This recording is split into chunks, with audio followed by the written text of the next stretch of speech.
ఓం మహాగణాధిపతయే నమః. ఓం గురుభ్యో నమః. ఓం శ్రీమాత్రే నమః. పరమేశ్వర స్వరూపమైనటువంటి జ్యోతిష, వాస్తు మరియు ఇతర అనేకమైనటువంటి శాస్త్రములను మనకు అందించినటువంటి మహర్షులకి నమస్కారం. హయగ్రీవ హయగ్రీవ హయగ్రీవేతి యో వదయేత్ తస్య నిస్సరతే వాణి జహ్నుకన్యా ప్రవాహవత్. అరుణాం కరుణాతరంగితాక్షీం ధృతపాశాంకుశపుష్పబాణచాపాం అనిమాదిభిరావృతాం మయూకైః అహమిత్యేవ విభావయే భవానీం. శ్రీమాత్రే నమః. ప్రేక్షకులకి ఆ లలితాంబిక అమ్మవారి యొక్క అనుగ్రహం పరిపూర్ణంగా కలగాలని మనస్ఫూర్తిగా కోరుకుంటూ మనం ఈరోజు మార్చి మాసంలో 12 లగ్నాల వారికి ఎటువంటి ఫలితాలు జరగనున్నాయి. సరే, లగ్నం తెలియదు, రాశి నుంచి చూసుకోండి, no problem. But first priority మాత్రం లగ్నానికే ఇవ్వండి. మరియు అదేవిధంగా ఏ విషయాల్లో జాగ్రత్తగా ఉండాలి, ఎటువంటి పరిహార మార్గాలు చేసుకోవాలి అనేటువంటి విషయాలు చెప్తుంది నేనైనప్పటికీ కూడా చెప్పిస్తుంది సాక్షాత్ లలిత అమ్మవారిగా భావిస్తూ అసలు గ్రహస్థితి ఏ విధంగా ఉంది అని చెప్పి చూసుకున్నట్లయితే మనకి మేషం నుంచి చూసుకుంటే వృషభ రాశిలో గురువు ఉన్నాడు, వక్రగతి పోయి. అదేవిధంగా మిథునంలో వక్రత్యాగం అయిపోయినటువంటి కుజుడు, కన్యారాశిలో కేతువు, కుంభరాశిలో రవిశనుల యొక్క గ్రహస్థితి ఉంది. అదేవిధంగా మీనంలో 3 గ్రహాలు రాహువు, శుక్రుడు, బుధుడు కలిసి ఉన్నారు. దీని తర్వాత 15వ తేదీ నుంచి రవి కూడా వచ్చి 4 గ్రహాలు కలిసి ఉంటాయి. 15వ తేదీ నుంచి కంటిన్యూస్గా ఈ యొక్క గ్రహస్థితిని అనుసరించి ద్వాదశ లగ్నాలు, లగ్నం తెలియని రాశుల వారికి ఎలా ఉంటుందనేటువంటి విషయం ఇప్పుడు మనం తెలుసుకుందాం. వృశ్చిక లగ్నము, వృశ్చిక రాశి. వృశ్చికం వారికి మీ యొక్క రాశ్యాధిపతి అష్టమ స్థానంలో బుధ రాశుల్లో ఉన్నాడు, అంటే శత్రుక్షేత్రంలో వెళ్ళి కూర్చున్నాడు. ఈ శత్రుక్షేత్రంలో వెళ్ళి కూర్చోవడం వల్ల కొన్నిసార్లు ఆకస్మికంగా ప్రయాణం వల్ల కావచ్చు, ఆకస్మికంగా కొన్ని నిర్ణయాల వల్ల కావచ్చు, మీరు శత్రువుల్ని పెంచుకుని ఉంటారు. ఎందుకంటే అది శత్రు స్థానాధిపతి వెళ్ళి మరొక అంటే 6th లార్డ్ వెళ్ళి అక్కడ కూర్చున్నాడు కాబట్టి. అయితే ఇక్కడ 8th లార్డ్ లగ్నాధిపతి వెళ్ళి అష్టమంలో ఉండడం అనేటువంటిది విజయానికి కూడా సూచిస్తుంది, ఆకస్మిక విజయాలు కూడా ఇస్తుంది అక్కడ కాంపిటేటర్ వాటిల్లో. కాకపోతే ఈ విజయం మీకు బాగా పూర్తిగా మీకు లభించాలి అంటే నవగ్రహాలలో శని, కుజగ్రహాల దగ్గర దీపారాధన చేయండి. అలాగే మీ యొక్క ప్లానింగ్ ద్వారా ధనయోగం అనేటువంటి చాలా స్పష్టంగా గోచరిస్తుంది. ప్లానింగ్ ద్వారా క్రియేటివ్ రిలేటెడ్ రంగాల్లో ఉండేటువంటి వారికి, అంటే సినిమా ఫీల్డ్ కావచ్చు, సీరియల్స్ కావచ్చు, యూట్యూబ్లో కంటెంట్ రైటర్స్ కావచ్చు, ఇటువంటి వారికి ధనయోగం ఉంది. విదేశాలకు వెళ్ళి ఉద్యోగం చేయాలి, విదేశీ సంబంధించినటువంటి విషయాలు ఏదైనా చేయాలి అనుకునేటువంటి వారు కూడా ఖచ్చితంగా ఇక్కడ గ్రోత్ అనేటువంటి చాలా స్పష్టంగా గోచరిస్తుంది. అలాగే ఇక్కడ మరొక విషయం ఏంటంటే ఇక్కడ పంచమ స్థానంలో ఉండేటువంటి గ్రహాలు కొంత షేర్ మార్కెట్లోకి వెళ్ళి ఏదైనా చేయాలని, సినిమా ఫీల్డ్లోకి వెళ్ళి చేసే ప్రయత్నాలు సక్సెస్ రావడము ఇట్లాంటివి ఇస్తాయి. కాకపోతే మరి ఇక్కడ షేర్ మార్కెట్లోకి వెళ్ళొచ్చా వెళ్ళకూడదా ఏమిటి పరిస్థితి అంటే ఒకటే గుర్తుపెట్టుకోండి, మీకు షేర్ మార్కెట్లో కలిసి రావాలంటే మీ పర్సనల్ చార్ట్లో 2, 5, 8, 11 కాంబినేషన్ ఉండాలంటే 2వ అధిపతి ధనం, 5 ఎప్పుడు ఎంటర్ అవ్వాలి, ఎప్పుడు ఎగ్జిట్ అవ్వాలి అనేటువంటి ఆలోచన విధానం, అదేవిధంగా 8 ఆకస్మికంగా రావడం, 11 లాభం రావడం, ఈ కాంబినేషన్ ఉంది అనుకోండి. దీంతోపాటు ఒక నీచభంగ రాజయోగం కానీ, విపరీత రాజయోగం కానీ కాంబినేషన్ ఉంది అంటే ఖచ్చితంగా మీరు ఆ యొక్క రంగాల్లో రాణించడం జరుగుతుంది. అలాగే మరొక విషయం ఏంటంటే ఇక్కడ మీరు ఉద్యోగ సంబంధించినటువంటి విషయాల్లో మీ యొక్క జీవిత భాగస్వామికి ఉద్యోగ సంబంధించిన ప్రయత్నాలు 15 లోపల కనుక మీరు చేసినట్లయితే ఖచ్చితంగా సఫలీకృతం అవుతాయి. మరియు ఇక్కడ ఇష్టపడిన వారిని వివాహం చేసుకోవాలనేటువంటి ప్రయత్నం కూడా ఖచ్చితంగా ఫలిస్తుంది. కాకపోతే కాస్త ఈ 4వ స్థానంలో రవిశనులు కలిసి ఉండి అష్టమ స్థానంలో కుజుడు ఉన్నాడు కాబట్టి వాహనాల మీద వెళ్ళేటప్పుడు మాత్రం చాలా కేర్గా వెళ్ళండి. తొందరపడి ఆవేశంలోని అది అగ్రెసివ్గా రకరకాల ఆలోచనలు పెట్టుకొని, బికాజ్ ఆఫ్ పంచమ స్థానంలో అధిక గ్రహాలు రాహుతో కలిసి ఉన్నప్పుడు ఎక్కువ ఆలోచనలు వస్తుంటాయి. ఎక్కువ ఆలోచనలు ఉంటూ ఒక్కోసారి డ్రైవ్ చేస్తూ కూడా డైవర్ట్ అవుతారు కొంతమంది. అలా అయ్యేటప్పుడు కొన్ని సడన్గా యాక్సిడెంట్స్ అవడం ఇట్లాంటివి చూపిస్తున్నాయి వృశ్చికం వారికి. కాబట్టి ఈ యొక్క విషయాల్లో కాస్త జాగ్రత్తగా ఉండండి. గోవులు క్యారెట్స్ ఏదైనా తినిపించినట్లయితే, క్యారెట్స్, గోధుమ రవ్వ, బెల్లము తినిపించినట్లయితే ఇటువంటి దోషం నుంచి కూడా బయటపడడం జరుగుతుంది, అందులో ఎటువంటి సందేహం లేదు. అదేవిధంగా సాఫ్ట్వేర్ రంగాల్లో ఉండేటువంటి వారికి, కెమికల్ ఫ్యాక్టరీస్ నడిపేటువంటి వారికి, ఫార్మా రంగాల్లో ఉండేటువంటి వారికి, సినిమా ఫీల్డ్లో రంగాల్లో ఉండేటువంటి వారికి, కళారంగాల్లో ఉండేటువంటి వారికి కొత్త అవకాశాలు వస్తాయి. కాకపోతే మొదటి 15 రోజులు కూడా అంటే మార్చి 1 నుంచి 15వ తేదీ వరకు రవిశనులు 4వ స్థానంలో కలిసి ఉంటున్నారు కాబట్టి ఏదైనా వస్తువు కొనడము లేనట్లయితే ఏదైనా గృహ నిర్మాణం చేపట్టేటువంటి విషయాల పట్ల కాస్త జాగ్రత్తగా ఉండండి. అదేవిధంగా ఏదైనా కోర్సెస్ తీసుకునే విషయాల్లో కూడా కొంత జాగ్రత్తగా ఉండండి. ఇక మీరు చేయవలసిన దేవతారాధన దుర్గాదేవి యొక్క ఆరాధన చేయండి. అన్ని విధాలా మీకు బాగుంటుంది. ఈ మార్చి మాస ఫలితాలు అయిపోయిన తర్వాత మనకి నూతన సంవత్సరం రాబోతుంది, విశ్వవసు నామ సంవత్సరం.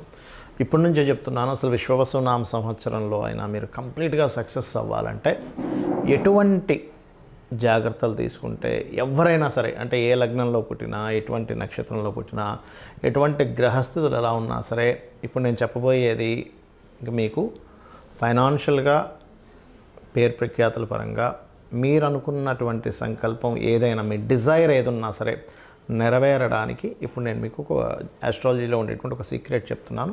అది కనుక పాటించగలిగితే అద్భుతంగా మీరు చేరుకోగలుగుతారు. ఒకటే గుర్తుపెట్టుకోండి, మనము ఎందుకు ఇంత ఇబ్బందులు పడుతున్నాము, ఆస్ట్రాలజీ మనకేం చెప్తుందంటే వెరీ క్లియర్లీ మనం ఇప్పుడున్నటువంటి ప్రజెంట్ కండిషన్లో ఉండే నిర్ణయం ఒకటి, రాంగ్ డెసిషన్స్.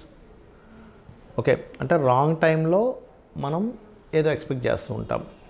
సిచ్యువేషన్స్ ఒక దగ్గర ఒక రకంగా ఉన్నప్పుడు ఇంకోటి మనం ఆలోచిస్తూ ఉంటాం. అదొకటి మెయిన్. అది దానికి ఏంటి కారణం అంటే పంచమ స్థానము అంటారు, 5th లార్డ్.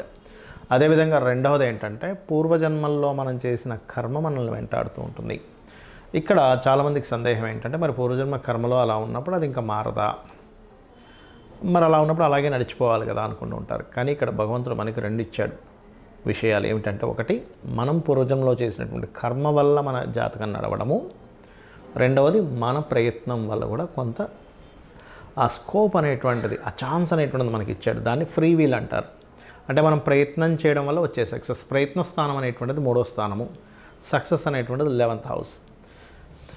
ఎవరైనా సరే నిత్యము గనక ఉదయము సాయంత్రము లలిత విష్ణు సహస్రనామాలు ఎవరైతే చేస్తారో వాళ్ళ ప్రయత్నం 100% సక్సెస్ అవుతుంది. అలా కాదండి నేను అంత నాకు సహస్రనామాలు నోటికి తిరగవు, ఇంకేదైనా సింపుల్గా చేసుకునేది ఉందా అంటే సింపుల్గా ఏం లేదు. ఓం నమో నారాయణాయ, ఓం శ్రీమాత్రే నమః, ఈ 2 చాంటింగ్ చేస్తూ ఉండండి. నాకు పూజ గదిలో అంతసేపు నేను స్పెండ్ చేయలేను, నా స్థితి వేరే ఉంది, విదేశాల్లో ఉంటాను, చాలా టైం దొరకడం కష్టం అనుకుంటే మనసులో మననం చేయండి కనీసం. ఓం నమో నారాయణాయ, ఓం శ్రీమాత్రే నమః. ఇంకా వీలుంది నాకు అంటే ఓం నమః శివాయ కూడా చేసుకుంటే అద్భుతమైన ఫలితాలు వస్తాయి దీనివల్ల. ఒకటి. ఇక రెండవది ఏంటంటే ఇక నేను చెప్పేది ఒకటే, కొత్త సంవత్సరంలోకి నెక్స్ట్ ఈ మార్చ్ ఫలితాల తర్వాత నెక్స్ట్ మార్చ్ ఎండింగ్ నుంచి మనకి ఎట్లాగో విశ్వవసునామ సంవత్సరం వస్తుంది. అడుగుపెట్టేటప్పుడు కొన్ని విషయాలు మైండ్లో బాగా పెట్టుకోండి. ఏలినాడు శని ఉంది, అర్ధాష్టమి శని ఉంది, అష్టమి శని ఉంది, అమ్మో నా లైఫ్ ఏదో అయిపోతుందేమో అనేటువంటి భయాల నుంచి ఫస్ట్ బయటికి రండి. శని అంటే ఏమిటంటే కర్మకారకుడు. మనం ఎటువంటి కర్మలు చేసామో ఆ కర్మలను ఇచ్చేవాడు. ఎంతసేపు బ్యాడే ఇవ్వాలని రూల్ లేదు, గుర్తుపెట్టుకొని. మనకి ఒక అద్భుతంగా ధనం సంపాదిస్తున్న శనే కారకుడు దానికి. Because of natural 10th and 11th lord ఆయన. 10th అంటే కర్మ, 11th అంటే లాభాలు. అంటే ఇచ్చేది కూడా ఆయనే, గుర్తుపెట్టుకోవాలి. ఫస్ట్ ఇక్కడ ఎంతసేపు ఏంటంటే శని అనేటువంటి పాయింట్ని మనం ఎంతసేపు నెగిటివ్ కోణంలోనే చూస్తూ ఉంటాం. ఎలా అంటే ఒక తండ్రి ఉన్నాడు, తండ్రిని పూర్తిగా అర్థమైన వ్యక్తి తండ్రి కోపాన్ని అర్థం చేసుకుంటాడు, తండ్రి బాధ్యతని అర్థం చేసుకుంటాడు. కానీ తండ్రి అర్థం కానివాడు తండ్రి కోపాన్ని మాత్రమే చూస్తాడు. తండ్రి ఎప్పుడు ఇలాగే హింసిస్తుంటాడు, తల్లి ఎప్పుడు ఏదో ఒకటి నువ్వు చదువురా అంటూ ఉంటుంది, ప్రతిదానికి అడ్డం పడుతుంది. ఇది మాత్రమే చూస్తాం. కానీ తల్లి అంత బాధ్యతగా ఉదయాన్ని నిద్రలేచి మనకి ఫుడ్ అనేటువంటిది చూసుకుంటుంది, లేనట్లయితే మన అవసరాలు చూసుకుంటుంది, మనం ఎప్పుడేంటనేది అన్ని జాగ్రత్తగా రక్షించుకుంటుంది. తండ్రి కూడా మన కోసం పనిచేస్తున్నాడు అనేది మనం మర్చిపోతాం. ఎంతసేపు ఆయన కోపడుతున్నాడు, నేను ఖాళీగా కనిపిస్తే ఏదో ఒకటి అంటున్నాడు అనేది చూస్తాం. అలాగే శని విషయంలో కూడా ఇదే రాంగ్ జరుగుతుంది అందరికీ కూడా. ఏంటంటే శని అనగా నమ్మో వెళ్ళినాడు శని, ఏం చేయాలి గజగజ ఉనికిపోవడం. ఇది కాదు.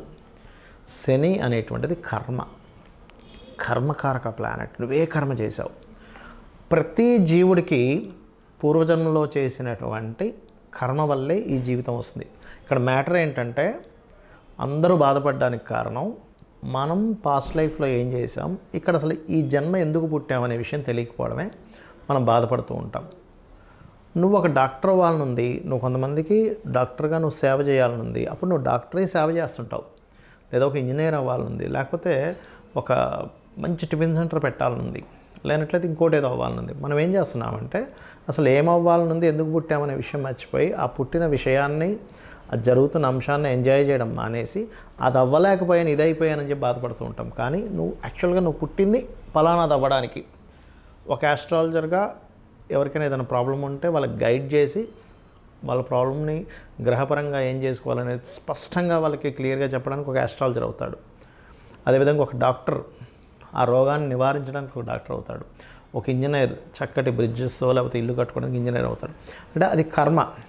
అయితే ఈ జన్మని మనం ఎంతసేపు ఈ యొక్క జన్మచక్రంలో తిరగడమే కాకుండా పర్టికులర్గా ప్రతి వ్యక్తి కూడా 3 విషయాలు ఖచ్చితంగా పాటించినట్లయితే ఈ జన్మచక్రం నుంచి కూడా బయటపడతాడు. ఏమిటది అంటే నిత్యం లలిత సూర్య ఉపాసన చేయడము, పెద్దల్ని సేవించడము, ఇంట్లో పితృదేవతలను సేవించడము, ఏదైనా ఆలయాలకు వెళ్ళి సేవ చేయడం. ఇవి చేస్తూ గోసేవ కనుక చేయగలిగితే, ముఖ్యంగా మీకు ఎటువంటి శని దోషాలు ఉన్నా, లేనట్లయితే ఎటువంటి కాలసర్ప దోషాలు ఉన్నా, లేకపోతే మీ గ్రహస్థితిలో ఎంత దారుణమైన స్థితి ఉన్నా, అంటే కొంతమంది అంటుంటారు, ఏమండి నాకు అసలు రూపాయి పుట్టట్లేదు, చాలా ప్రాబ్లమాటిక్గా ఉన్నాను అని అనుకునే వారికి నేను చెప్పేది ఒకటే, ఏమిటంటే నిత్యము పూజ చేయండి. నిత్యము పూజ చేయండి, డైలీ మార్నింగ్ ఈవినింగ్. ఏమంటే మాకు అది సరిపోవట్లేదు, నిత్యం పూజ చేస్తున్నాను, ఒక యంత్రం పెట్టుకోండి చక్కగా. ఆ యంత్రాన్ని ఒక రాగిదాంతో చేస్తారు. ఆ యంత్రానికి ఏంటంటే జలావాసము, పుష్పవాసము, ధాన్యవాసం చేసి దానికి శక్తిని చేకూర్చి దానికి జపం చేసి ఇస్తారు. యాక్చువల్గా అది ఇస్తుంటారు. కొంతమంది అడిగినప్పుడు నేను కూడా ఏర్పాటు చేశాను. బట్ ఏంటంటే మీరు ఎక్కడైనా కూడా తీసుకోవచ్చు అది. అయితే ఇక్కడ ఏంటంటే దాన్ని కనుక చేయగలిగితే ఇంకొంచెం స్ట్రెంత్ పెరుగుతుంది మీకు. ఇక్కడ నేను చెప్పేది ఒకటే, నేను చెప్పినటువంటి ఇవి కనుక పాటించగలిగితే ఖచ్చితంగా విశ్వవసు నామ సంవత్సరంలో మీరు సక్సెస్ అవ్వాలని చెప్పి మనస్ఫూర్తిగా కోరుకుంటూ, అందరూ కూడా ఓం శ్రీమాత్రే నమః అనే మంత్రమైన కనీసం చేసుకోండి. అన్ని విధాల మీకు రక్షణ లభిస్తుంది అమ్మవారితో. శ్రీమాత్రే నమః.